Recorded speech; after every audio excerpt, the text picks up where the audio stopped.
Ladies and gentlemen, stepping out of the green room and walking down the aisle, the guy that has been on hold since last week. Ladies and gentlemen, he is the pride of Kentucky State University. He is David Shabazz. Hey, this is David Shabazz. You're listening to the Attitude Era Monday, live on 89.1 Ken's FM, with your host, the icon, the big swing, the godmother of wrestling, Granny Hulkster, and the modern nightmare, Matthias.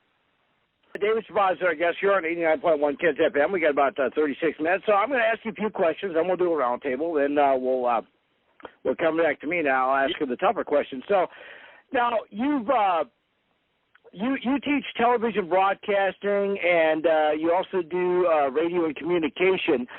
What is the toughest thing about teaching television broadcasting and radio? Well, the toughest thing in this era is it's really difficult to teach a lot of the students now because they have grown up with the tools, and so they think they know what they're doing.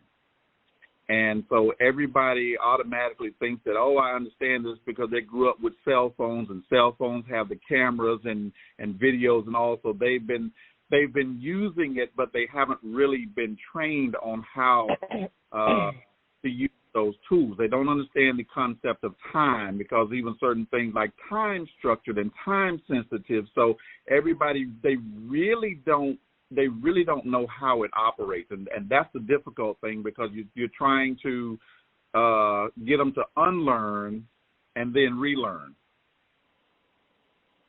And is that? Yeah, is that pretty tough though? You know, you mentioned that they come in there, they have a head of fire, and they're ready to go, and they think they're ready to go, and then basically you have to kind of channel them back a little bit and basically kind of settle them down a little bit and say, okay, that's great, I appreciate your energy, but we need to channel it a little bit. Yes. I mean, because certainly if you want to be, a professional in the business, everything is really about time. And I mean, and even if you want to do your own thing and don't want to work for CNN or ESPN or NBC, and you want to do your own thing, still, in order for it to be sustainable, you need to sell it.